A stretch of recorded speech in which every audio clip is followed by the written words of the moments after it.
आज आपण कार्यालय प्रेरणेची अंमलबजावणी करताना कुठल्या समस्या येतात त्याबद्दलची माहिती घेणार आहोत. समस्या म्हणजे काय तर येणाऱ्या अडचणी. एखादी गोष्ट जेव्हा आपण ऑफिसमध्ये किंवा कार्यालयामध्ये एखादी गोष्ट करत असतो त्यावेळेस ती करत असताना ती अगदी स्मूथली होते असं नाही, तर त्याची अंमलबजावणी करत असताना म्हणजे त्यावर काम करत असताना कुठल्या ना कुठल्या प्रकारच्या प्रॉब्लेम्स म्हणजे समस्या येत असतात. मग कार्यालय अभिप्रेरणा म्हणजे कर्मचाऱ्यांना अभिप्रेरित करत असताना, त्यांना मोटिवेट करत असताना अनेक प्रकारच्या अडचणी समोरच्या व्यक्तीला येत असतात. मग या अडचणी नेमक्या कुठल्या प्रकारच्या आहेत हे आज आपण बघणार आहोत. त्याच्यातली सगळ्यात प्रमुख अडचण म्हणजे व्यक्तिगत हिताला प्राधान्य. ज्यावेळेस प्रेरणा केल्या जाते म्हणजे समोरच्या व्यक्तीला काम करण्यासाठी प्रवृत्त केल्या जातं, त्यावेळेस ती व्यक्ती स्वतःच्या हिताला प्राधान्य देते. कुठलंही ऑफिस म्हटलं तर त्याच्यामध्ये समूह असतो, व्यक्तींचा समूह असतो आणि या सगळा समूह मिळून काम करत असतात.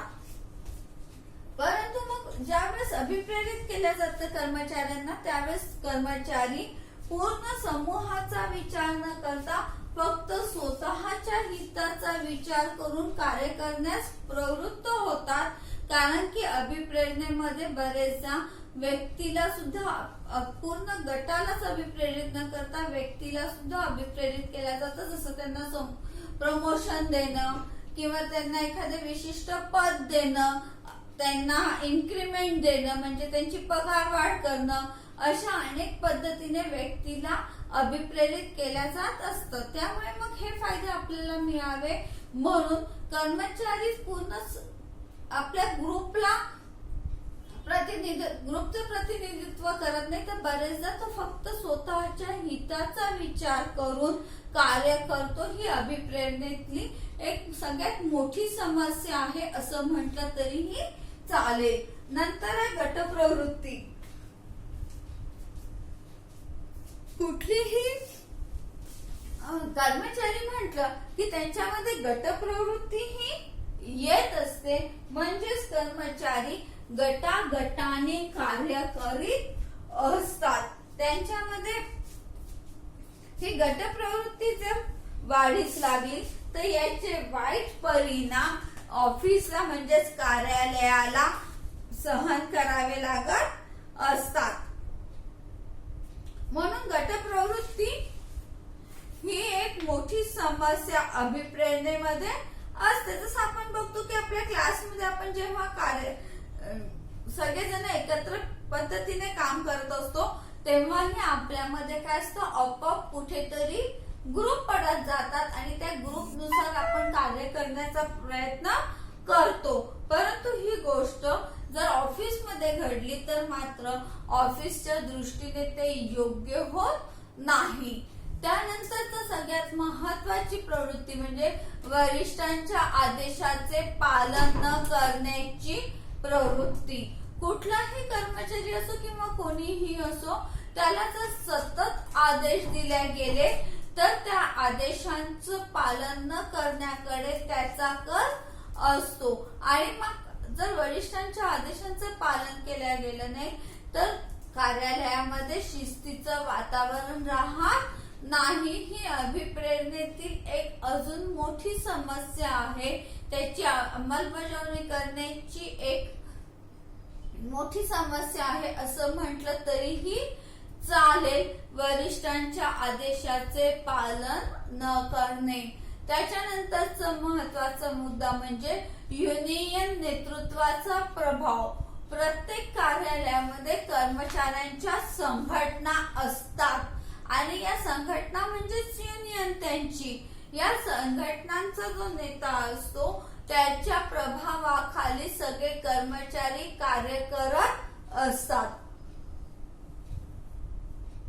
त्यामुळे या नेत्याचा प्रभाव कर्मचाऱ्यांवर मोठ्या प्रमाणावर असल्यामुळे कर्मचाऱ्यांना कितीही अभिप्रेरित करण्याचा प्रयत्न केला गेला तरीही बरेचदा ते अभिप्रेरित होत नाही, कारण की त्यांचे युनियनच्या नेतृत्वाचा लीडरचा त्यांच्यावर खूप मोठ्या प्रमाणावर प्रभाव असतो. त्यानंतरचा मुद्दा आहे परस्पर सहकार्याच्या भावनेचा अभाव. परस्पर सहकार्याची भावना म्हणजे काय? कुठलंही काम करत असताना हे एकमेकांच्या मदतीनेच पूर्ण करावे लागत असते. कुठल्याही कार्यालयामध्ये कोणतेही काम हे परस्परांवर अवलंबून असते. परंतु जर कर्मचाऱ्यांमध्ये आपापसात पटत नसेल किंवा ते एकमेकांशी त्यांच्यामध्ये काही समस्या निर्माण झाल्यास परस्परांच्या सहकार्याच्या भावनेने म्हणजेच एकमेकांना मदत करून काम करण्याची त्यांच्यातली प्रवृत्ती नष्ट होते. या भावनेचा जर अभाव असेल तर कुठलेही कार्यालय यशस्वीपणे काम करू शकणार नाही. कारण की कार्यालय म्हणजे काय? शेवटी कर्मचारी जिथे बसून काम करतात ती जागा म्हणजेच कार्यालयामधला महत्वाचा घटक कुठला आहे तर तिथे काम करणारे कर्मचारी. आणि या कर्मचाऱ्यांमध्ये जर परस्परांना सहकार्य करण्याची म्हणजे मदत करण्याची भावना नसेल तर कामकाज करणं किंवा कर्मचाऱ्यांना अभिप्रेरित करणं ही एक मोठी कठीण समस्या व्यवसायापुढे निर्माण होत असते. त्यानंतरचा मुद्दा आहे नोकरीत सुरक्षितता नसणे, आवडीनुसार काम नसणे, कार्यालयामध्ये पक्षपातीपणाची वागणूक असणे इत्यादी अनेक कारणांमुळे सुद्धा कर्मचाऱ्यांना अभिप्रेरित करता येत नाही. अभिप्रेरणा म्हणजे काय? तर कर्मचाऱ्यांना कामासाठी प्रोत्साहित करणे. परंतु जर कर्मचाऱ्यांना हेच माहित नसेल की आपली ही नोकरी टिकणार आहे, आपण या व्यवसायामध्ये आपण या कार्यालयामध्ये कायमचे काम करणार आहोत, हेच जर त्या कर्मचाऱ्याला जर माहित नसेल तर त्याची काम करण्याची इच्छा ही आपोआपच नष्ट होते. आणि नंतर तुम्ही त्यांना कितीही अभिप्रेरित केलं तरीही त्याच्यामध्ये तो अभिप्रेरित होत नाही, म्हणजे त्याच्यामध्ये उत्साह निर्माण होत नाही. जसं की मी समजा एखाद्या कार्यालयामध्ये काम करत आहे आणि त्यांनी मला सांगितलेलं आहे की गरज आहे तोपर्यंत तुम्हाला काम देऊ आणि नंतर तुम्हाला काढून टाकू, बरोबर आहे. तर काय होईल? मला माहित आहे की आज नाही उद्या यांची गरज संपली की हे लोक मला काढून टाकणार आहे.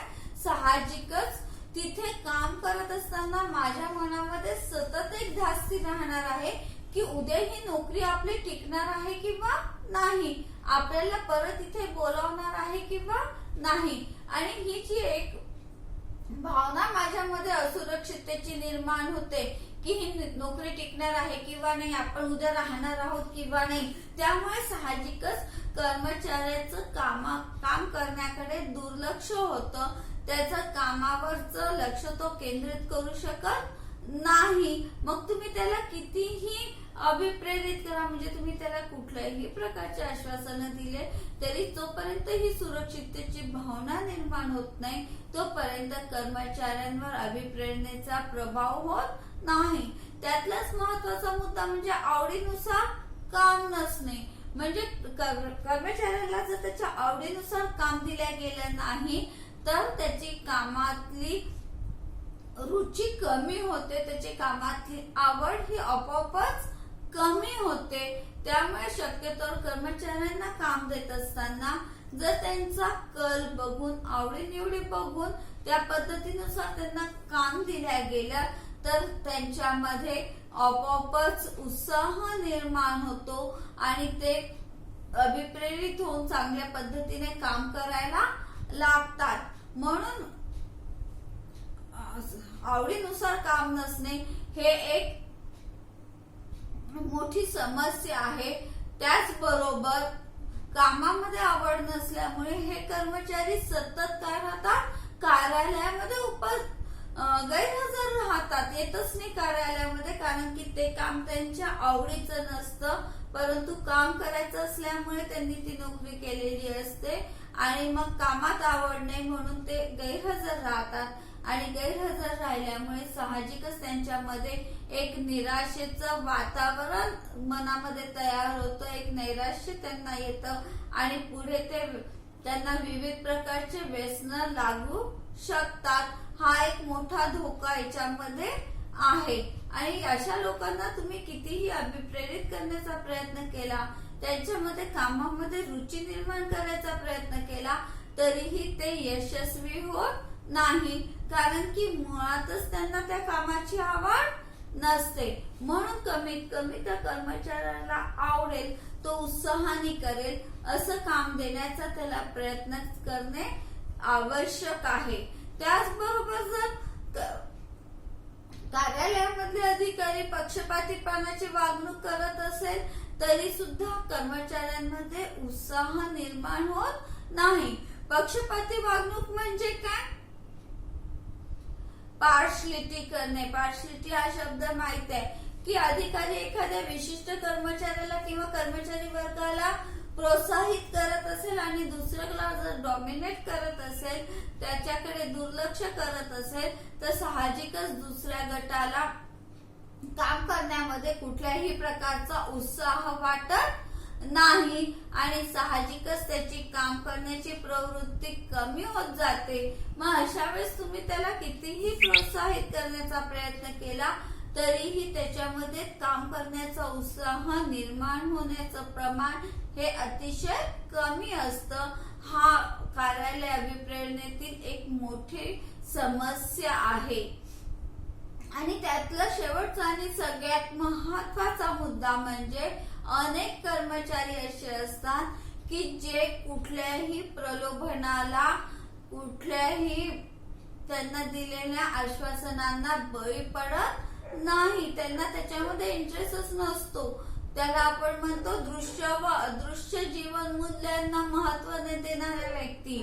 म्हणजे एखादे कर्मचारी असे असतात की त्यांना फक्त स्वतःचं काम प्रामाणिकपणे करणं माहीत असतं, परंतु त्यांना कुठल्याही प्रकारचं म्हणजे बढती देणं किंवा एखादं विशिष्ट पद देणं, त्यांचं पगार वाढ करणं, त्यांना मान सन्मान देणं, अशा कुठल्याही गोष्टींचा परिणाम कर्मचाऱ्यांवर जर होत नसेल तर त्या कर्मचाऱ्याला अभिप्रेरित करणं हे शक्य होत नाही. कारण की ती व्यक्ती कुठल्याच मूल्यांना म्हणजे कुठल्याच प्रलोभनांना बळी पडत नसते, त्यामुळे तिला अभिप्रेरित करणं हे एक कठीण समस्या होऊन बसते. या झाल्या आपल्या कर्मचाऱ्यांना अभिप्रेरित करण्यामधील समस्या कोणत्या आहेत त्या आपण बघितल्या. त्यानंतरचा मुद्दा आहे नेतृत्व. नेतृत्व म्हणजे काय? आपल्याला सगळ्यांना माहित आहे नेतृत्व म्हणजे लीडर. जो लीडर असतो तो काय करत असतो? नेतृत्व करत असतो. म्हणजे पूर्ण गटाचा पुढारी पण त्याच्याकडे असतो, तो आपला नेता असतो. बरोबर आहे ना? हा नेता म्हणजे जसं आपण म्हणू आपला क्लास कॅप्टन जो आहे तो आपला काय आहे? नेता आहे. बरोबर आहे ना? आणि त्यांनी जे म्हटलं तसं सगळे त्याच्या ग्रुप मधले सगळेजण वागत असतात. बरोबर आहे ना? त्यामुळे नेतृत्वाची आपल्याला जर व्याख्या करायची झाली तर आपण काय म्हणू? नेतृत्व म्हणजे व्यक्तीच्या वागणुकीतील असा गुण होय की ज्यामुळे ही व्यक्ती इतर व्यक्तींना त्यांच्या संघटित प्रयत्नांमध्ये मार्गदर्शन करत असते. बरोबर आहे? नेतृत्व म्हणजे व्यक्तीच्या वागणुकीमधील असा गुण. असा गुण म्हणजे काय? तर प्रत्येक व्यक्ती लीडर होऊ शकत नाही. तर एखादीच व्यक्ती अशी असते की जी सगळ्या कामामध्ये पुढाकार घेते, ती डिसिजन घेते आणि घेतलेल्या डिसिजनची जबाबदारी सुद्धा ती स्वीकारत असते. अशा व्यक्तीमध्ये, ज्या व्यक्तीमध्ये असा गुण असतो, ती व्यक्ती काय करते? इतरांना काम करण्यासाठी प्रोत्साहित देखील करते. म्हणजे त्यांना प्रयत्नांमध्ये मार्गदर्शन करत असते की नाही असं करायचं आहे, अशा पद्धतीने काम करायचं आहे, अशी व्यक्ती म्हणजेच आपण त्याला काय म्हणू नेता, आणि ती जे कार्य करते त्याला आपण म्हणू नेतृत्व. जसं आपण बघा, आपण आपल्या कॉलेजमध्ये मित्रांचे ग्रुप असतात, तर आपण काय करतो, एखादाच असतो चला रे असं करू म्हटलं की सगळेजण आपोआप त्याच्या पाठीमागे जायला लागतात, तो म्हणेल तसं करायला लागतात. मग ते काय झालेलं, त्याच्यामध्ये हा नेतृत्वाचा गुण आहे. म्हणजे आपल्या ग्रुप मधल्या 8-10 लोकांना घेऊन तो चालत असतो. त्यांच्यामध्ये येणारे प्रॉब्लेम्स तो सॉल्व्ह करतो आणि सगळ्यांना घेऊन काम करणं, ग्रुप चालवण्याचा एक गुण त्याच्यामध्ये असतो. त्याला आपण नेतृत्व असं म्हणत असतो. आता नेतृत्वाचे वैशिष्ट्य काय, म्हणजे नेतृत्व आपण कशाला म्हणू शकतो, तर नेतृत्व ही सगळ्यात पहिली म्हणजे प्रभावाची प्रक्रिया आहे. प्रभावाची प्रक्रिया म्हणजे काय, प्रभाव म्हणजे काय, जसं मी मगाशी म्हटलं की तुम्ही 8-10 मुलं एकत्र आलेले असतात आणि एखाद्या विषयावर बोलत असाल किंवा कुठेतरी ट्रिप काढायचं तुमचं ठरत असेल, तर तुमच्यातलाच एखादा मुलगा पुढाकार घेतो आणि तो पटपट सगळे निर्णय घेतो आणि तुम्हाला म्हणतो चला असं करूया, तू हे काम कर, तू ते काम कर, असं तो पटपट सगळ्यांना सांगतो आणि तो इतक्या पटपट निर्णय घेतो की सगळेजण त्याचं ऐकायला लागतात आणि तो म्हणेल तसं करायला लागतो. हे काय झालेलं आहे, त्याचा तो प्रभाव आहे. त्या व्यक्तीचा काय ऐकत आहात, बाकीचे मित्र सगळे एकाच वयाचे असूनही त्याचं काय ऐकत आहे, कारण की त्या व्यक्तीमध्ये निर्णय घेण्याची क्षमता आहे, त्याच्याजवळ बुद्धी आहे आणि समोरच्याला समजून घेऊन काम करण्याची प्रवृत्ती त्याच्यामध्ये आहे. हा काय, त्याच्या त्या ग्रुपवर पडलेला प्रभाव आहे. म्हणून आपण त्याला म्हटलेलं आहे की ही प्रभावाची प्रक्रिया आहे. जोपर्यंत एखाद्या व्यक्तीचं अस्तित्व तुम्ही मान्य करणार नाही किंवा तुम्ही तिचं ऐकणारच नाही, तोपर्यंत ती व्यक्ती नेतृत्व करू शकणार नाही. म्हणून त्या व्यक्तीचं आपण प्रभाव असणं, त्याला आपण इंग्लिश मध्ये काय म्हणतो, प्रभाव असणं अत्यंत आवश्यक आहे. त्यानंतर नेतृत्व ही बौद्धिक प्रक्रिया आहे. दुसरा महत्वाचं वैशिष्ट्य काय आहे, बौद्धिक प्रक्रिया आहे. बौद्धिक प्रक्रिया म्हणजे काय, तर नेत्याजवळ पटपट निर्णय घेण्याची, समस्या सोडविण्याची बुद्धी चातुर्य असणं अत्यंत आवश्यक आहे, तरच तो योग्य नेता होऊ शकतो. म्हणजे एखादा प्रॉब्लेम आल्यानंतर त्याच्यावर विचार करण्यात वेळ न घालवता जर तो नेता पटपट आपले डिसिजन्स घेत असेल, निर्णय घेत असेल आणि त्यानुसार पुढचं काम चालू ठेवत असेल, तर ते नेतृत्व कसं होतं, यशस्वी होतं. म्हणून नेतृत्वामध्ये बौद्धिक प्रक्रिया आहे. जोपर्यंत त्या व्यक्तीमध्ये ही बौद्धिकता नाही आहे, त्याच्याजवळ तेवढं काम करण्याची कुशलता नाहीये, प्रसंगाबाबत नाहीये की पटकन निर्णय घेऊन कशा पद्धतीने काम करायचं आहे, हे जोपर्यंत त्या व्यक्तीजवळ हा गुण नसेल तोपर्यंत ती व्यक्ती नेता होऊ शकणार नाही. पटकन निर्णय घेऊन काम करण्याची प्रवृत्ती त्याच्याजवळ असणं अत्यंत आवश्यक आहे. नंतर आहे अनुयायांचे अस्तित्व. अनुयायी म्हणजे काय, जर नेता असेल तर त्याचे कार्यकर्ते सुद्धा असणं आवश्यक आहे. जसं मी म्हटलं, आपण नुसतंच कॅप्टन क्लासमध्ये एकाला कॅप्टन आपण निवडलं आणि त्या क्लासमध्ये पोरच नाहीये, तो एकटाच कॅप्टन उभा राहून काही करू शकेल का, नाही. तर कॅप्टन सोबतच क्लासमध्ये इतर विद्यार्थी सुद्धा असणं अत्यंत आवश्यक आहे, तरच तो कॅप्टन आपलं काम चांगल्या पद्धतीने करू शकणार आहे. नुसता एकटाच कॅप्टन क्लासमध्ये उभा आहे तर त्याला काहीही अर्थ राहणार नाही. मग कॅप्टन म्हणजे नेता झाला, तो नेतृत्व करत आहे, तर समोरचे जे बाकीचे विद्यार्थी बसलेले आहे हे त्याचे काय झाले, अनुयायी झाले, कार्यकर्ते झालेले आहे. जोपर्यंत असा कार्यकर्त्यांचा समूह, लोकांचा गट नेत्याच्या मागे राहत नाही, तोपर्यंत त्याच्या नेतेपणाला, नेतृत्वाला काहीही अर्थ राहणार नाही. कुठलाही नेता म्हटलं की त्याच्या मागे अनुयायांचे अस्तित्व, म्हणजे अनुयायी हे 100% असतातच, ते कुठल्याही स्वरूपात असू शकतात. त्यानंतर आहे प्रतिनिधित्व. प्रतिनिधित्व म्हणजे काय, तर हा जो नेता आहे हा कशाचं तरी एक तुमच्या सगळ्यांचं प्रतिनिधित्व करत असतो. तो नेता आहे म्हणजे तो सर्व नसतो. तर जसं तुमच्या क्लासमधला कॅप्टन आहे, बरोबर आहे, तर त्याचं काम काय असतं की सगळ्या विद्यार्थ्यांचे जे काही प्रॉब्लेम्स असेल ते आपल्या टीचर पर्यंत पोहोचवणं, हेड सरांपर्यंत पोहोचवणं, हे कार्य त्या कॅप्टनला करावं लागत असतं.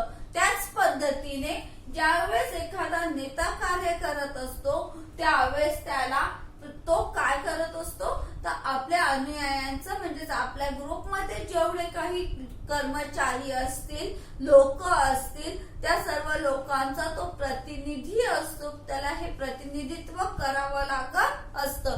म्हणजे या सगळ्या लोकांच्या समस्या वरिष्ठांपर्यंत पोहोचवण्याची जबाबदारी सुद्धा या नेतृत्वाची असते. त्यानंतरचा मुद्दा आहे गतिशील प्रक्रिया. बरोबर आहे ना. नेतृत्व ही कशी प्रक्रिया आहे म्हणजे कसं आहे, नेत्याचं काम कसं आहे, गतिशील आहे, पटपट करायचं काम आहे.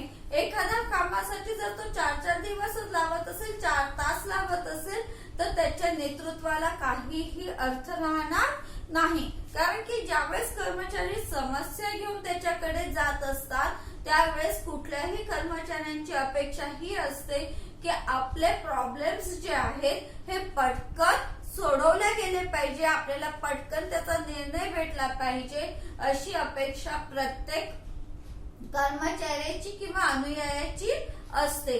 त्याच्यामध्ये वेळ घालवण्याची इच्छा कुठल्याही कर्मचाऱ्याची नसल्यामुळे हे नेतृत्व जे आहे हे गतिशील असलं पाहिजे. म्हणजे त्यांच्यामध्ये पटकन निर्णय घेण्याची क्षमता असली पाहिजे. वेळ प्रसंग बघून निर्णय घेण्याची क्षमता या नेतृत्वामध्ये असणं अत्यंत आवश्यक आहे. त्यानंतर आहे न्यायपूर्ण दृष्टिकोन.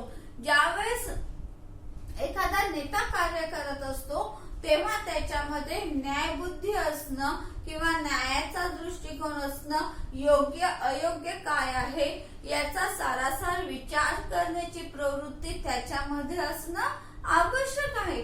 कारण की आपल्या 10 जणांचा जरी ग्रुप असेल तर त्याच्यामध्ये लोक प्रत्येकाचं एकमेकांशी पटतच असतं. ग्रुपमध्ये असं नाहीये, त्यांच्याही मध्ये कुठे ना कुठेतरी वाद होतच असतात.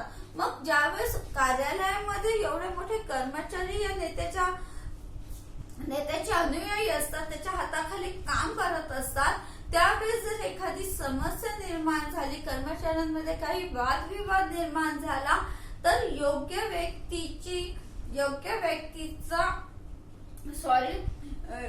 जी व्यक्ती योग्य आहे, जिची काहीही चूक नाही, तिची बाजू घेण्याची क्षमता या नेतृत्वामध्ये असणं अत्यंत आवश्यक आहे. केवळ आपल्या जवळची व्यक्ती आहे म्हणून तिचं चुकीचं असलं तरीही तिला बरोबर म्हणण्याची प्रवृत्ती नेतृत्वामध्ये कधीही नको. तर जी व्यक्ती योग्य आहे तिलाच तुम्ही योग्य म्हणणं हा दृष्टिकोन आणि तशा पद्धतीची प्रवृत्ती नेतृत्वामध्ये असणं अत्यंत आवश्यक आहे. तरच तो यशस्वी नेतृत्व करू शकतो, चांगला नेता होऊ शकतो. हा दृष्टिकोन नेतृत्वाच्या दृष्टीने अत्यंत महत्वाचा आहे. त्यामुळे त्याच्या अनुयायांमध्ये मतभेद होण्याची शक्यता निर्माण होत नाही. कारण की त्यांच्या मनामध्ये हा विश्वास असतो की आपला जो नेता आहे हा कुठल्याही प्रकारचा पक्षपातीपणा करणार नाही आहे, चुकीच्या व्यक्तीच्या बाजूने बोलणार नाही आहे, तर तो जे खरा आहे त्याचीच बाजू घेणार आहे. एवढा विश्वास नेतृत्वाने आपल्या अनुयायांमध्ये निर्माण करणं अत्यंत आवश्यक आहे. त्यानंतरचा आहे नेता व अनुयायी यातील संबंध. हा एक अजून महत्वाचा मुद्दा आहे की यांचे परस्पर संबंध जर चांगले असतील तर मात्र नेतृत्वाला आपलं कार्य करणं अतिशय सोपं जातं. जोपर्यंत नेता आणि त्याच्या हाताखालचे अनुयायी जे आहेत, कर्मचारी जे आहेत, यांचे जर परस्परांशी संबंध खूप चांगले असेल तर कर्मचारी आपोआपच आपल्या नेतृत्वाला मान देतात आणि तो सांगेल तसं कार्य करण्यास सहजतेने तयार होत असतात.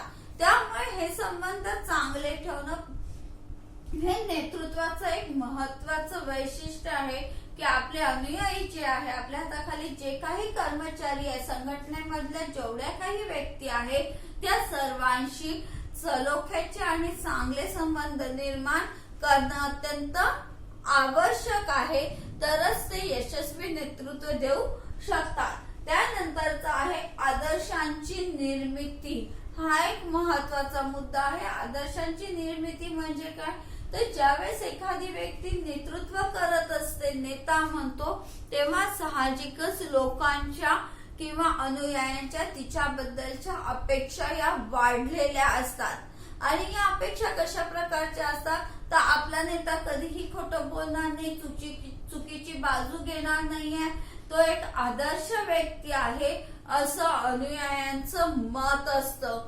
आणि हे आदर्श कसे असतात, तर साधी गोष्ट आहे बघा, आपण ग्रुपमध्ये आहोत किंवा आपण अगदी बघितलं तर आपल्या घरात जर लहान बहीण भाऊ असतील तर ते मोठ्या भावाचं अनुकरण करताना दिसतात, मग ते चुकीचं असो की बरोबर असो, पण दादानी ताईनी केलं की लगेच ती गोष्ट बरोबर आहे, चांगली आहे असं गृहीत धरून हे आपले लहान बहीण भाऊ काय करत असतात, आपली कॉपी करण्याचा प्रयत्न करत असतात। कारण की त्यांच्या मनात एक विश्वास असतो की आपले मोठे बहीण भाऊ चुकीचं वागणार नाही आणि ते जे वागत आहे ते बरोबरच आहे, हा विश्वास या लहान मुलांमध्ये निर्माण झालेला असतो।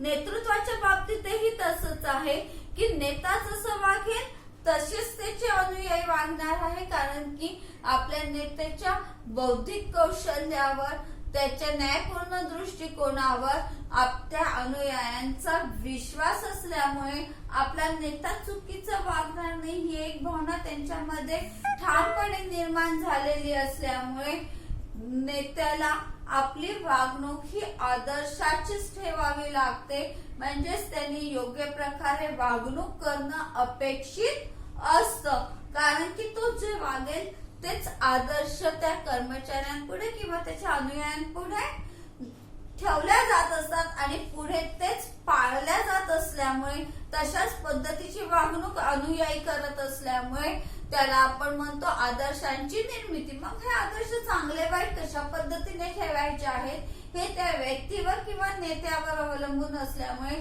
या आदर्शाची निर्मिती करण्याची एक महत्वाची जबाबदारी या नेत्यांवर आहे। त्यानंतर आहे नेत्यांचा सक्रिय सहभाग आणि कार्यप्रेरणा। या दोन्हीही गोष्टी परस्परांशी संबंधित आहे।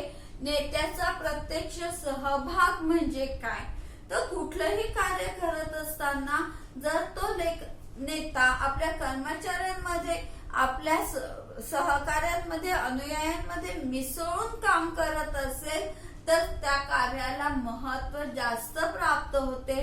नुसतं खुर्चीत बसून किंवा कुठेतरी उभं राहून लोकांना मार्गदर्शन करण्यापेक्षा लोकांच्या सोबत जर प्रत्यक्ष राहून तो कार्य करत असेल तर त्याचा प्रभाव लोकांवर खूप मोठ्या प्रमाणावर पडत असतो।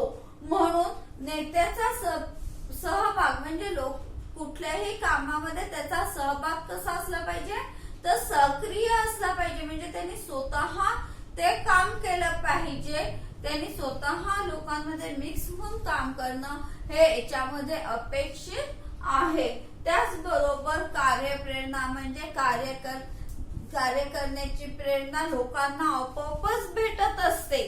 जेव्हा आपला नेता आपल्यामध्ये आपल्या सोबत राहून काम करतो तेव्हा लोकांचा उत्साह हा आपोआप वाढलेला असतो। हे झाले आपले नेत्याची वैशिष्ट्ये।